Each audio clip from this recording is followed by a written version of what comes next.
తెలంగాణలో జరిగినటువంటి సర్పంచ్ ఎన్నికలల్లో మొదటి విడతలో జనసేన పార్టీ అయితే బోని కొట్టింది. పలు చోట్ల పలు జిల్లాలల్లో జనసేన పార్టీ వార్డు మెంబర్లుగా, ఉప సర్పంచులుగా, సర్పంచులుగా జన సైనికులైతే విజయాన్ని సాధించడం జరిగింది. ముఖ్యంగా చాలా రోజుల తర్వాత జనసేన పార్టీ తెలంగాణలో గ్రామ పంచాయతీ ఎన్నికల్లో గెలుపొందడం అనేది నిజంగా ఆ పార్టీకి అయితే కలిసొచ్చే అంశంగానే అయితే మనం భావించవచ్చు. ఎందుకంటే ఏ పార్టీ ఎదగాలన్నా గ్రామ స్థాయి నుంచే ఎదగాలి కాబట్టి పలు చోట్ల జనసేన పార్టీ అభ్యర్థులు ఎవరైతే గెలిచిరో వాళ్ళ గురించి మనం ఒకసారి చూద్దాము. నారాయణపేట జిల్లా గురురావు లింగంపల్లి సర్పంచ్ అభ్యర్థిగా లక్ష్మీదేవమ్మ గారు జనసేన పార్టీ తరపున అయితే ఏకగ్రీవంగా గెలుపొందడం అయితే జరిగింది.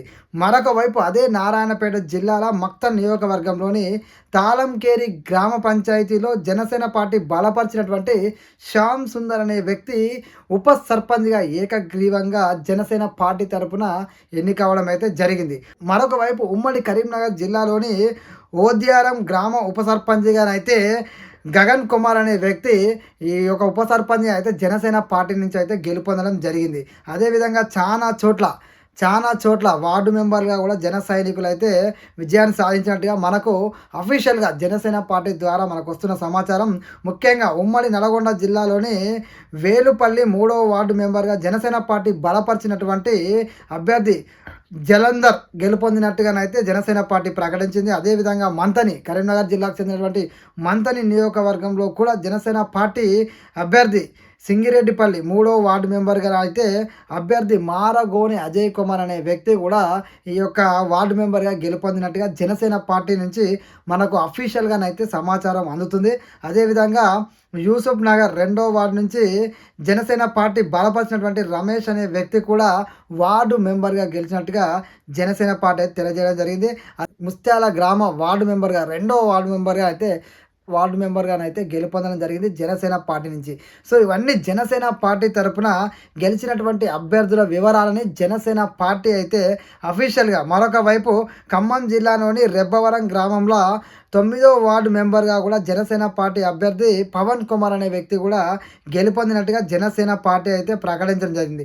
మరొక వైపు జడ్చర్ల నియోజకవర్గం నవాపేట నుంచి అభ్యర్థి శ్రీమతి శివాజీ యామిని గారు కూడా వార్డు మెంబర్ గెలుపొందినట్టుగా ఇక్కడ జనసేన పార్టీ అయితే అఫీషియల్గా ప్రకటించడం జరిగింది. మొత్తానికి చూసుకోవచ్చు, మొదటి విడతలో తెలంగాణలో జరిగినటువంటి జనసేన పార్టీకి సంబంధించి గ్రామ పంచాయతీ ఎన్నికల్లో ఇప్పుడు మనం చూడొచ్చు, సర్పంచులుగా, ఉప సర్పంచులుగా, వార్డు మెంబర్గా అనేక చోట్ల ఒక్కొక్క నియోజకవర్గంలో ఒక్కొక్క వ్యక్తి అయితే గెలుపొందినట్టుగా స్పష్టంగానైతే మనకు ఇక్కడ జనసేన పార్టీ అఫీషియల్గా ప్రకటించడం, అదేవిధంగా ఎలక్షన్ కమిషన్ ద్వారా కూడా వీళ్ళు గెలుపొందినట్టుగా ప్రకటించడం అనేది నిజంగా జనసేన పార్టీ గ్రామ స్థాయి నుంచి ఏదైతే అడిగేసిందో నిజంగా పార్టీ ఎంత మేరకు ఆదేశించిందో తెలియదు కానీ జన సైనికులు అయితే స్వచ్ఛందంగా జనసేన పార్టీ నుంచి పోటీ చేసినట్టుగా మనకు స్పష్టంగానైతే అర్థమవుతుంది. సో జనసేన పార్టీ తరఫున నిలబడ్డటువంటి అభ్యర్థుల్లో చాలామంది గెలవడం అనేది నిజంగా జనసేన పార్టీకి ఒక శుభ పరిణామంగా చెప్పొచ్చు. ఎందుకంటే జన సైనికులు అంటేనే వాళ్ళ సొంత పైసలు పెట్టుకొని జనసేన కోసం పనిచేస్తుంటారు. పవన్ కళ్యాణ్ గారి కోసం ఆయన ఆశయం కోసం పనిచేస్తుంటారు. అలాంటిది తెలంగాణలో జనసేన పార్టీ ఎక్కడుందని మొన్నటిదాకా కాంగ్రెస్ నాయకులు సైతం కూడా ఎన్నో రకాలుగా పవన్ కళ్యాణ్ గారిని విమర్శలు చేసి మనం అందరం చూసాము.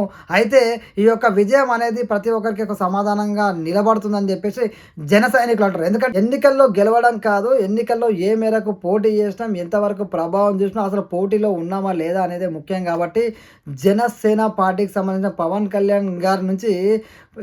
కళ్యాణ్ గారు ఎక్కడ మనకు ప్రచారంలో పాల్గొనేది సూచించలేదు. అయినా సరే జన సైనికులు జనసేన పార్టీ మీద ప్రేమతోటి వాళ్ళు ఏదైతే జనసేన పార్టీ తరపున అయితే పోటీ చేసారో వాళ్ళు గెలవడం అనేది నిజంగా పవన్ కళ్యాణ్ గారు కూడా మేబీ సంతోషిస్తూ ఉంటారు. ఎందుకంటే జనసేన పార్టీ తరపున స్వచ్ఛందంగా అభ్యర్థులు పోటీ చేసి గ్రామ స్థాయి నుంచే వాళ్ళు విజయం సాధించడం అనేది పవన్ కళ్యాణ్ గారు ఖచ్చితంగా అభినందిస్తారని నేనైతే అనుకుంటున్నాను. ఎందుకంటే ఈ విజయం అనేది అంత చిన్న విజయం అయితే కాదు. ఎందుకంటే జనసేన పార్టీ తరపున ఒక గ్రామ స్థాయి నుంచి పార్టీ తరపున పోటీ చేయడం, అందులో గెలవడం అనేది నిజంగా జనసేన పార్టీకి ఎన్ని స్థానాల్లో గెలిచిందని పక్కన పెడితే జనసేన పార్టీకి అయితే తెలంగాణలో కూడా గ్రామ స్థాయిలో క్యాడర్ ఉంది అనడానికి ఇది ఒక పెద్ద ఉదాహరణ మనం భావించవచ్చు. మీ అభిప్రాయాన్ని కూడా కామెంట్లో తెలియజేయండి. జై హింద్.